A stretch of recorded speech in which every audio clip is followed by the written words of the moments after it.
نہ کر تقدیر سے شکوہ مقدر آزماتا جا، نہ کر تقدیر سے شکوہ مقدر آزماتا جا، ملے گی خود بخود منزل قدم آگے بڑھاتا جا۔ میرے پیارے اسٹوڈنٹس، کیسے ہیں آپ تمام حضرات؟ امید کرتا ہوں کہ آپ تمام حضرات خیر و عافیت سے ہوں گے۔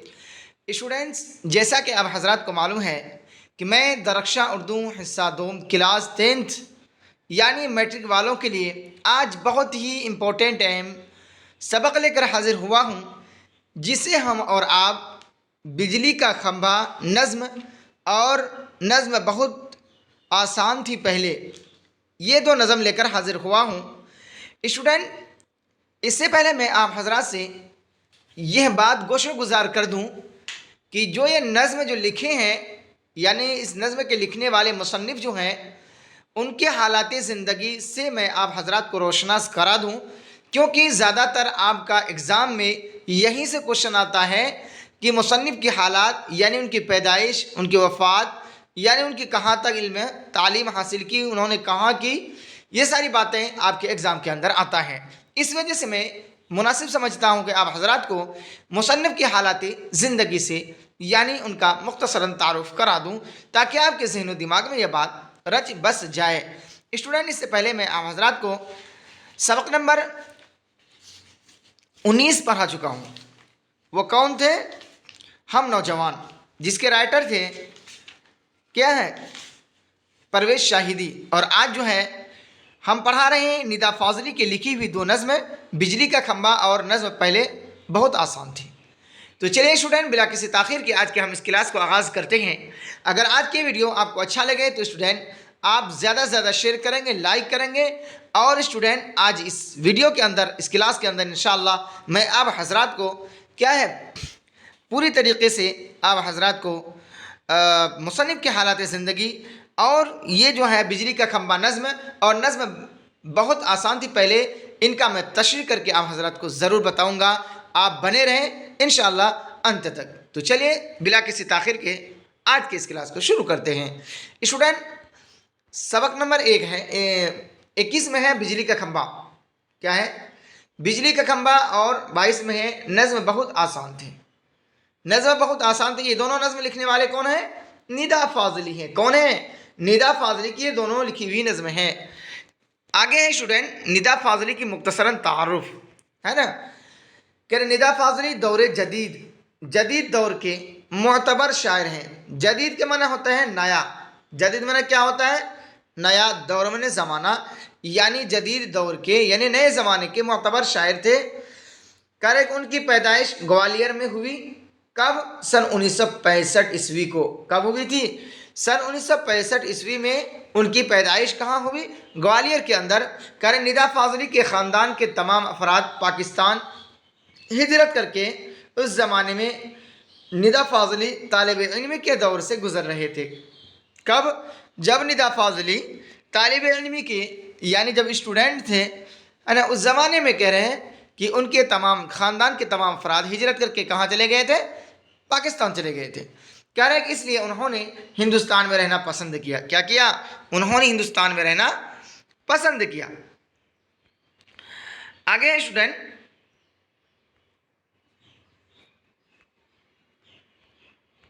انہوں نے اردو اور ہندی میں MA کیا۔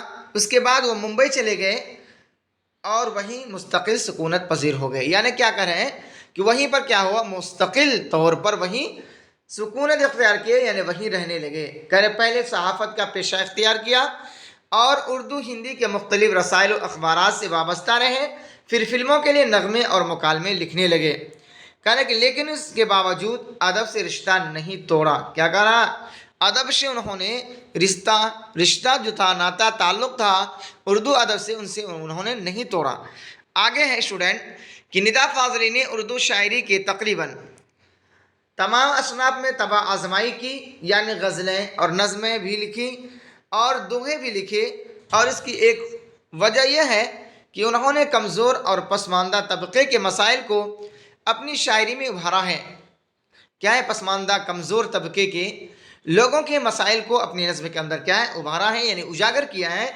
آگے کہہ رہے ہیں مختلف مذاہب اور عقائدوں کے تلمیحاتی اشاروں کو لفظوں میں पिरो कर उन्होंने अपनी तख्लीकी ज़हानत का सबूत दिया और अपने फ़नी तजर्बे को इंसानी ज़िंदगी के आम तजर्बों से हम आहंग करने की कामयाब कोशिश की है।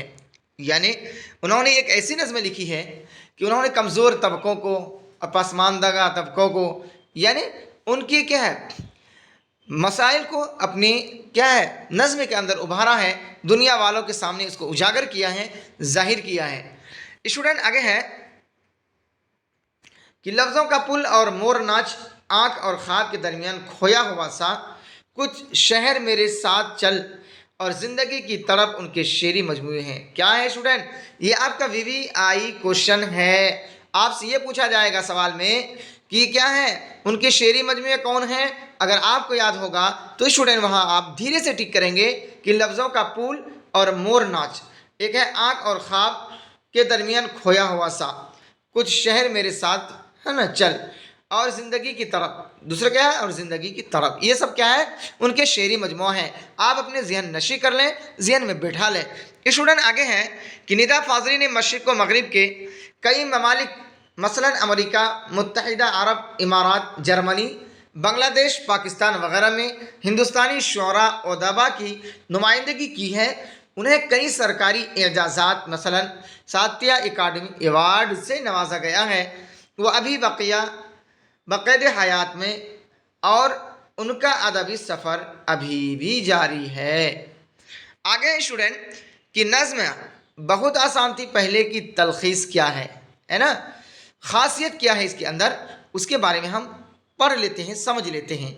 कह रहे जदीद उर्दू नज़्म निगात शोरा में जिन लोगों ने एतबार हासिल किया है और उर्दू नज़्म पर अपनी छाप छोड़ी है, उनमें निदा फाजली की शख्सियत निहायत अहम है। यानी कह रहे हैं कि निदा फाजली ने पाबंद नज़में भी लिखी हैं और क्या है आज़ाद मुअर्रा नज़में भी लिखी हैं।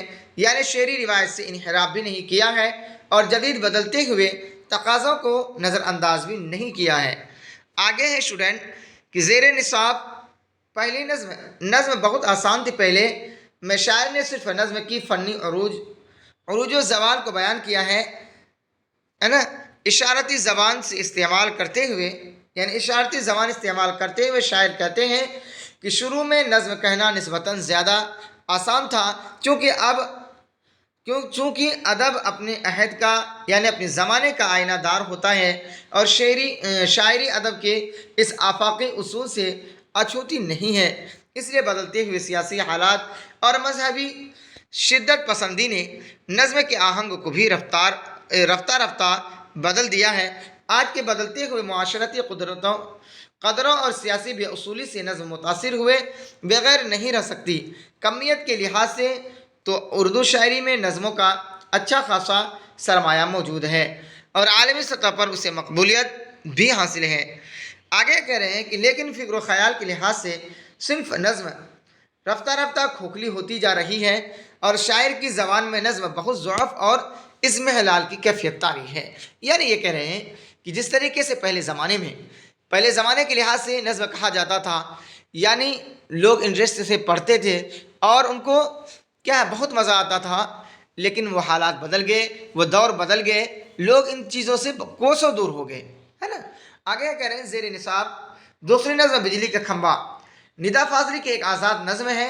इस नज़्म में शायर ने साइंसी इजादात पर रोशनी डालते हुए इस हकीकत की निकाब नशाई की है कि साइंसी इजादात और तरक्कियों के नतीजा में मुआशरे में जो खराबियाँ दाखिल हो चुकी हैं, उनमें एक बड़ी खराबी अखलाक़ी ज़वाल भी है। इन्हीं खामियों के ताल्लुक़ से शायरी ने बदअखलाक़ी और अफरा-तफरी की तरफ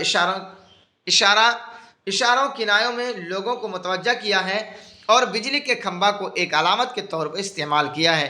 कर मजमूई तौर पर यह एक कामयाब अखलाकी नज़्म है। स्टूडेंट आई होप ये बात आप लोगों को अच्छी तरीके से समझ में आ गई होगी। स्टूडेंट अगर ये बात आपको अच्छी तरीके से समझ में आ गई तो इंशाल्लाह आपके आने वाले एग्ज़ाम में आपको ज़रा बराबर भी टेंशन नहीं होगा। तो चलिए स्टूडेंट अब आगे चलते हैं। नज़्म के अंदर बिजली का खंबा जो है सबक नंबर 21, नज़्म नंबर 21, सबक नंबर 21 यानी 21 कह रहे हैं बिजली का खंबा। कह रहे हैं शायर की कई साल गुजरे इसी रह गुज़र पर, किसी पेड़ की ठंडी छाँव तले में अंधेरों में गुमसुम सा बैठा हुआ था, है ना। कई अजनबी राहगीरों ने ना मुझको मेरा नाम ले ले के आवाज़ दी थी, फिजाओं में हलचल सी होने लगी थी। यानी कह रहे हैं कि कई साल गुजर गए इसी राह गुजर में, कह रहे इसी रास्ते में कई साल गुजर गए, किसी पेड़ की ठंडी छाँव के नीचे में अंधेरों में गुमसुम सा बैठा हुआ था, है ना। कई अजनबी राहगीरों ने मुझको क्या किया, मेरा नाम लेने की आवाज़ दी थी, फिजाओं में हलचल सी होने लगी थी। यानी पहले ऐसा था, आज तो अजनबी ऐसे पहले हमको पेश आते थे जैसे मेरे वो अपने हैं, लेकिन आज ऐसा हो गया कि जो अपने थे वो अजनबी हो गए, यानी वो पहचानने से भी इनकार कर रहे हैं। वो दौर बदल गया कि मैं क्या ठंडी छाँव में अगर कहीं बैठा रहता था, पेड़ के नीचे बैठा रहता था, गुमसुम बैठा रहता, तो लोग अजनबी लोग जो भी रास्ता चलने वाले राहगीर बने, रास्ता चलने वाले जाते तो वो क्या है, मुझे आवाज़ देते थे, मेरे नाम लेकर क्या पुकारते थे। यानी ऐसा महसूस होता था कि पूरी फिजाओं में क्या, पूरी खलाओं में क्या हलचल सी होने लगी थी।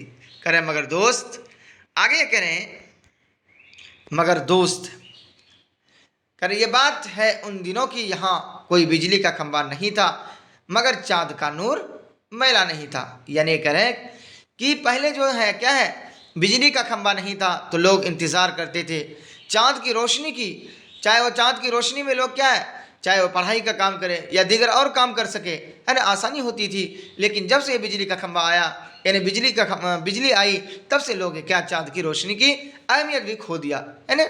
जिसकी वो अहमियत लोग अहमियत के साथ क्या है, चाँद की रोशनी की इंतज़ार करते थे, है ना, उससे क्या इस्तिफ़ादा हासिल करते थे, फ़ायदा हासिल करते थे। लेकिन वो चीज़ अब नहीं रहा। यानी इसमें कह रहे हैं कि बिजली, कह रहे हैं कोई बिजली का खंभा नहीं था मगर चाँद का नूर मैला नहीं था।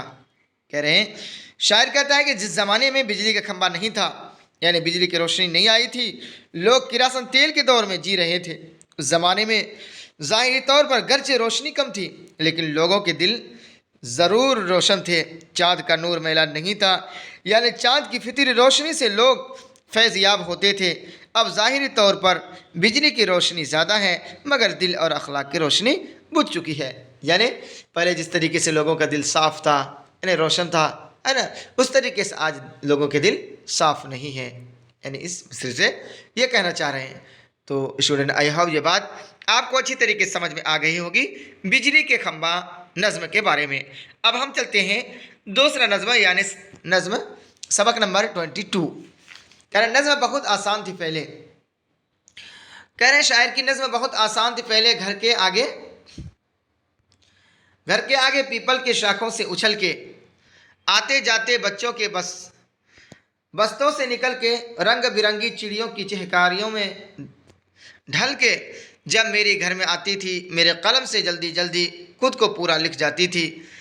यानी कह रहे कि अब सब मंजर बदल चुके हैं, छोटे छोटे चौराहों से, है ना, चौड़े रास्ते निकल चुके हैं, है ना, बड़े बड़े बाजार, है ना, पुराने गली मोहल्ले निकल चुके हैं। नज़्म से मुझ तक अब मीलों लंबी दूरी है।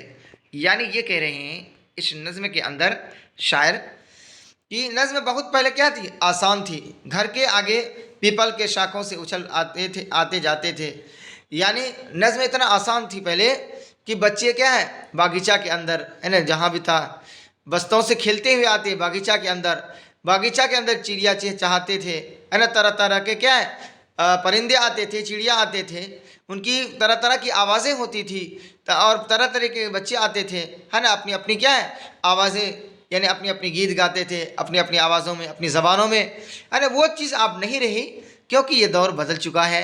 आज क्या है, लोग जिस तरीके से बाहर में निकलते थे, बच्चे खेलते थे, कूदते थे, है ना, कबड्डी वगैरह या इस तरीके से दीगर खेल खेलते थे, आज वो चीज़ नहीं है। आज मोबाइल ने हमारे बच्चे की ज़िंदगी को, हमारे बच्चों के भविष्य को बर्बाद कर दिया है। वही कह रहे हैं कि बच्चों के बस्तों से निकल कर रंग बिरंगी, है ना, चिड़ियों की चहकारियों में ढल के जब मेरे घर में आती थी, मेरे कलम से जल्दी जल्दी खुद को पूरा लिख जाती थी। यानी वो हम मंजर को देखते ही, उन बच्चों की चहकारियों को, चिड़ियों की चहकारियों को देखकर ही मैं अपने क्या है فوراً لکھ لیتا تھا، لیکن اب وہ چیز ختم ہو گیا ہے۔ اب کوئی گھر کے باہر دکھتا ہی نہیں ہے، ان کو فرصت ہی نہیں ہے کہ میرے بچے کو موبائل چلانے سے۔ آگے ہے اسٹوڈنٹ کہ ان میلوں لمبی دوری میں کہیں اچانک بم پھٹتے ہیں، کوکھ میں ماؤں کے سوتے بچے کٹتے ہیں، مذہب اور سیاست مل کر نئے نئے نعرے رٹتے ہیں، بہت سے شہروں ہے نا بہت سے ملکوں سے اب ہو کر نظم میرے گھر جب آتی ہے نا اتنی زیادہ تھک جاتی ہے نا اتنی زیادہ تھک جاتی ہے میرے لکھنے کی ٹیبل پر خالی کاغذ، یعنی یہ کہہ رہے ہیں خالی کاغذ کو خالی ہی چھوڑ کے رخصت ہو جاتی ہے اور کسی فٹ پاتھ پہ جا کر شہر کے سب سے بوڑھے شہری کی پلکوں پر آنسو بن کر سو جاتی ہے۔ یعنی اس شعر کے اندر یہ کہہ رہے ہیں کون؟ ندا فاضلی۔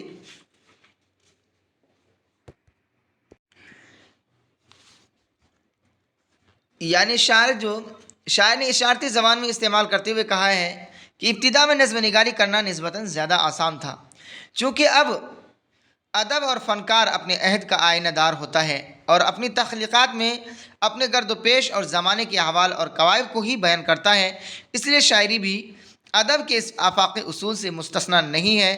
یہی وجہ ہے کہ بدلتے ہوئے سیاسی حالات اور مذہبی شدت پسندی نے نظم کے آہنگ کو بھی رفتہ رفتہ بدل دیا ہے۔ جدید نظم نگاری اور اس میں اشتراکی خیالات کی شمولیت کے باوجود خود ترقی پسندی کے اصول و معیار اپنے آپ میں بہت حد تک بدل چکے ہیں۔ یعنی یہ کہہ رہے ہیں کہ اب کیا ہے، ان میلوں لمبی دوری میں کہیں اچانک بم پھٹتے ہیں، یعنی اب ایسا ماحول ہو گیا ہے کہ کب بم پھٹ جائے مجھے وہ وقت ملتا ہی نہیں کہ میں آسانی کے ساتھ میں کچھ نظم لکھوں، میرے ذہن ویسا خالی رہتا ہی نہیں، کبھی ادھر کا ٹینشن، کبھی کدھر کا، کبھی کدھر کا، یعنی کبھی بم پھٹ جاتا ہے اچانک، ہے نا۔ کوکھ میں ماؤں کے سوتے بچے کٹتے ہیں، یعنی اچانک جب بم پھٹ جاتا ہے تو ماؤں کے کوکھ میں یعنی پیٹ کے اندر جو بچے ہوتے ہیں وہ بھی کیا کٹ جاتے ہیں، اس گھبراہٹ کی وجہ سے ماں بھی مر جاتی ہے۔ آگے کہہ رہے ہیں مذہب اور سیاست مل کر نئے نعرے رٹتے ہیں، یعنی ہر مذہب کے اور سیاست والوں نے اپنے اپنے مذہب کے نعرے الگ الگ رٹتے ہیں۔ کہہ رہے بہت سے شہروں بہت سے ملکوں سے اب ہو کر نظم میرے گھر جب آتی ہے نا، کہہ رہے بہت سے ملکوں سے اور بہت سے کیا ہے شہروں سے جو میرے گھر میں نظم آتی ہے اتنی زیادہ تھک جاتی ہے کہ میرے لکھنے کی ٹیبل پر، یعنی وہاں تک آتے ہیں کیا ہے بہت تھک جاتی ہے، کہہ رہے خالی کاغذ کو خالی ہی چھوڑ کے رخصت ہو جاتی ہے اور کسی فٹ پاتھ پر جا کر شہر کے سب سے بوڑھے شہری کی پلکوں پر آنسو بن کر سو جاتی ہے۔ نہیں کہہ رہے ہیں کہ وہ جو نظم آتی ہے نا آتے آتے میرے گھر پر کیا بہت تھک جاتی ہے، یعنی اس طریقے سے حالات پیش آ جاتے ہیں کہ لوگ کیا ہے کہیں بم پھٹ جاتا ہے، کہیں کسی کو مار دیا جاتا ہے، کہیں کچھ کر دیا جاتا ہے وغیرہ وغیرہ ہوتا ہے، پھر میرا دل چاہتا ہی نہیں ہے، ایسا ہو رہا ہے کہ جیسے شہر کے سب سے بوڑھے شہری کی پلکوں پر آنسو بن کر وہ کیا ہے وہ میرا نظم سو جاتی ہے۔ یعنی جو نظم کو مجھے لکھنا تھا یعنی اجاگر کرنا تھا، یعنی یہ کرے کہ مجموعی طور پر شاعر یہ کہنا چاہتا ہے کہ نظم کے موجودہ فکری انحطاط پر شعراء کو سنجیدگی سے توجہ دینے کی ابھی ضرورت ہے۔ اب وہ وقت نہیں ہے کہ آپ آسانی کے ساتھ وہ جتنا آسانی سے لکھ پاتے تھے۔ تو چلیے اسٹوڈنٹ، آئی ہوپ یہ بات آپ کو اچھی طریقے سے سمجھ میں آ گئی ہوگی۔ اسٹوڈنٹ میں آپ حضرات کو آج ندا فاضلی کی 2 نظمیں یعنی بجلی کا کھمبا اور نظم پہلے بہت آسان تھی پڑھا چکا ہوں۔ اگر آپ کو آج کی ویڈیو اچھی لگے تو آپ خدا را زیادہ سے زیادہ شیئر کریں، لائک کریں اور کم از کم اپنے موبائل کے واٹس ایپ کے اسٹیٹس میں آج کی اس ویڈیو کو ضرور لگائیں، ویڈیو کے لنک کو ضرور لگائیں۔ اگر کوئی بھی آپ کے اسٹیٹس دیکھے گا، اس دیکھنے سے اگر کوئی بھی پڑھ لے گا تو خدا را آپ کے لیے ثواب کا باعث ہوگا اور آپ کیا ہے اللہ اس کے لیے کیا اجر ثواب عطا فرمائیں گے۔ تو چلیے اسٹوڈنٹ، یہی تک رہا آج کا میرا اور آپ کا سفر، پھر ہم ملتے ہیں اگلے ویڈیو میں، تب تک کے لیے اللہ حافظ۔